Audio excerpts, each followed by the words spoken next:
पौर्णिमा म्हणजे काय? पौर्णिमेचं का बरं इतकं महत्त्व? त्याचा चंद्राशी काय संबंध? चंद्र हा उपग्रह असूनही आपल्या कुंडलीमध्ये तो ग्रह म्हणून का समजला जातो? भरती आणि ओहोटीचा चंद्राशी काय संबंध? ग्रहांचा माणसावरती परिणाम होतो का? ॲस्ट्रोलॉजिकल किंवा खगोलीय दृष्टिकोन काय? या सर्व प्रश्नांची उत्तरे तुम्हाला जर पाहिजे असतील तर हा व्हिडिओ शेवटपर्यंत नक्की पहा. नमस्कार, मी डॉक्टर प्रवीण पाटील. आमच्या गोसत्व या यूट्यूब चॅनलवरती तुमच्या सर्वांचे स्वागत आहे. मराठी महिन्याच्या शुक्ल प्रतिपदेपासून म्हणजे प्रथमेपासूनच चंद्रकोर कलेकलेने वाढते. मग द्वितीया, तृतीया, चतुर्थी अशा क्रमाने वाढत जाऊन पौर्णिमेच्या दिवशी पूर्ण गोल चंद्र दिसतो आणि तो संपूर्ण प्रकाशमान असतो.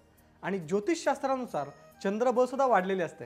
बरेच जण मला प्रश्न विचारतात की चंद्र हा ग्रह नसताना सुद्धा चंद्राचे इतके महत्त्व का बरं सांगितले आहे? कुंडलीत सुद्धा आपल्या चंद्र असतो. चांगल्या कामांसाठी चंद्रबळ पहा असं सांगितलं जातं. खरंच याचा माणसाच्या आयुष्यावरती परिणाम पडतो का? हो, नक्कीच पडतो. आणि कसं बरं हा विचार करून पाहूया. पहा, पृथ्वीच्या ज्या भागावरून चंद्र जातो तिथे भरती असते म्हणजे हाय टाईड असते आणि त्याच्या विरुद्ध बाजूला ओहोटी असते म्हणजे लो टाईड असते. म्हणजे चंद्र पृथ्वीच्या ज्या भागावर जातो तिथले पाणी 8-10 मीटरने खेचून घेतो चंद्राच्या गुरुत्वाकर्षण शक्तीने. त्यामुळे दुसऱ्या बाजूचे पाणी कमी होते आणि ओहोटी तयार होते. पृथ्वीवरती जसे 70% जास्त पाणी आहे तसेच आपल्या शरीरामध्ये सुद्धा 70% जास्त पाणी आहे. जर पृथ्वीवरील पाणी 10 मीटरने आकर्षित केले जात असेल तर माणसाच्या शरीरातील पाणी काही मिलीमीटरने तरी आकर्षित केले जात असेल. आणि त्यामुळे आपल्या शरीरातील द्रव पदार्थ आपल्या रक्त लघवीपासून ते शरीरातल्या वेगवेगळ्या ग्रंथीपासून निघालेले वेगवेगळे रस यामध्ये काही ना काही केमिकल लोचे होतच असतील ना. त्यामुळेच कदाचित वेड्यांच्या दवाखान्यामध्ये सुद्धा अमावस्या आणि पौर्णिमेला जाऊन देत नाहीत अजूनही. ठीक आहे, पण आपण खोलात जायला नको. पण सांगायचं कारण एवढंच की भारतीय सण आणि उत्सवामध्ये पौर्णिमांचं जे महत्त्व आहे ते अनन्यसाधारण असं आहे. हे आपण कोजागिरी पौर्णिमेच्या व्हिडिओमध्ये सुद्धा पाहिलं आहे. प्रत्येक महिन्याच्या पौर्णिमेचा दिवस हा वैशिष्ट्यपूर्ण असतो.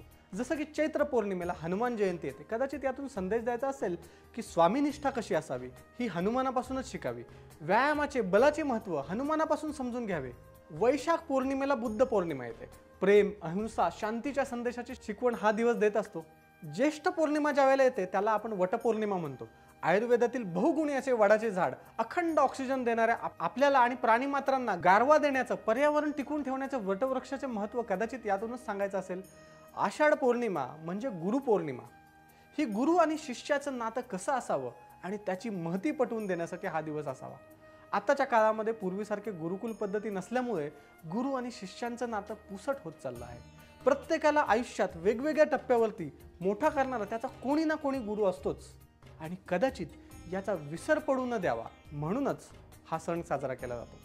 श्रावण पौर्णिमा ही रक्षाबंधन सणाची, बहीण आणि भावाच्या अतूट नात्याची साक्ष पटवून देणारी, अजूनही आपल्या बंधुत्वाच्या देण्याविषयी साथ घालते आहे. आपल्या भारताला मोठा सागरी किनारा लाभला आहे. त्यामुळे अनेक लोक मच्छीमारीचा व्यवसाय करतात. अन्न देणाऱ्या या समुद्राविषयी कृतज्ञतेची जाणीव नारळी पौर्णिमेच्या दिवशी पूजन करून व्यक्त केली जात असेल. भाद्रपद पौर्णिमेला पृष्ठपदी पौर्णिमा येते. पाश्चात्यांसारखं आपलं नाही, आपल्याला आपले पूर्वज माहीत आहेत. आपल्या आजोबांच्या पूर्वजांचे श्राद्ध करून श्रद्धांजली अर्पण केली जाते.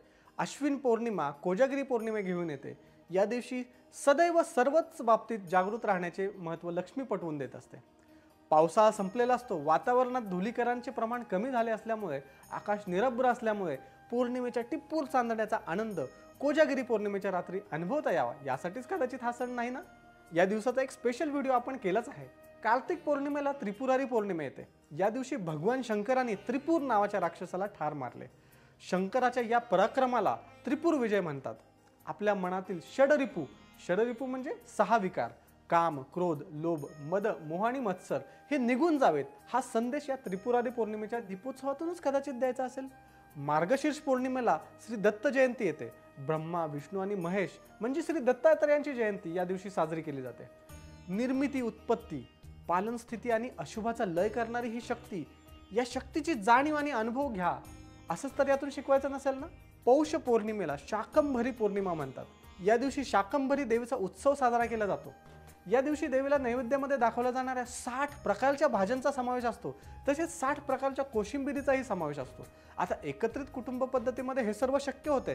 सध्याच्या न्यूक्लिअरमध्ये कदाचित नाही, परंतु या सर्व भाज्यांचा संबंध नक्कीच आपल्या आयुर्वेदाशी असला पाहिजे. माघ पौर्णिमेच्या दिवशी नवान्न भक्षण केले जाते. नवान्न म्हणजे काय तर नवीन तयार झालेले अन्न.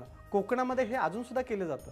निसर्गाबद्दल वाटणाऱ्या कृतज्ञापोटीच कदाचित ही साजरी केली जात असावी। आता फाल्गुन महिन्यातली पौर्णिमा हुताशनी पौर्णिमा म्हणून समजली जाते। शिशिर ऋतूमध्ये होणाऱ्या पानगळीमध्ये जमिनीवर पडलेली पानं एकत्र करून जाळली जातात व परिसर स्वच्छ केला जातो। या रात्री या होळीमध्ये पानांच्या बरोबरच निवडक वृक्षांच्या जमिनीवर पडलेल्या फांद्या म्हणजे समिधा, तसेच औषधी मसाले आणि गायींच्या गोवऱ्या अग्नीमध्ये अर्पण करून वातावरण शुद्धीकरणाचा संदेश दिला जातो। आता आयुर्वेदाच्या दृष्टिकोनामधून हा काळ जर बघितला तर हा ऋतू बदलाचा काळ आहे, ज्यामुळे थंडीमध्ये शरीरात साठलेला कफ जो आहे तो पातळ होतो आणि त्यापासून आजार निर्माण होतात आणि औषधीयुक्त धुरामुळेच वातावरण शुद्धीकरण केलं जातं। वसंत ऋतूच्या स्वागतासाठी रंगांची उधळण सुद्धा करून आनंदोत्सव या दिवशी साजरा केला जातो। अशा रीतीने संपूर्ण वर्षातील प्रत्येक पौर्णिमा जीवनात चैतन्य, आनंद आणि समाधान निर्माण करण्याचा प्रयत्न करीत असतात। आपल्या या सर्व वेगवेगळ्या पौर्णिमांमधून एकच संदेश आहे की आपल्या पूर्वजांनी केलेले नियम, परंपरा, रूढी याची चौकट आपल्या जीवनाला सुयोग्य वळण मिळावे याकरताच कदाचित असावी। या परंपरामध्ये फक्त अडकून न जाता त्यामागचं शास्त्र ओळखून नवीन पद्धतीने विचार करणं गरजेचं आहे, म्हणजे आपल्याला आपल्या या अमूल्य ठेव्याची जाणीव होईल। तुम्हाला जर आमचा हा व्हिडिओ आवडला असेल तर नक्कीच कमेंट देऊन सांगा। तसेच तुम्हाला अजून कुठल्या विषयावरती माहिती पाहिजे असेल तर तुम्ही आम्हाला कमेंट करून कळवा, आम्ही नक्कीच त्याचा विचार करू।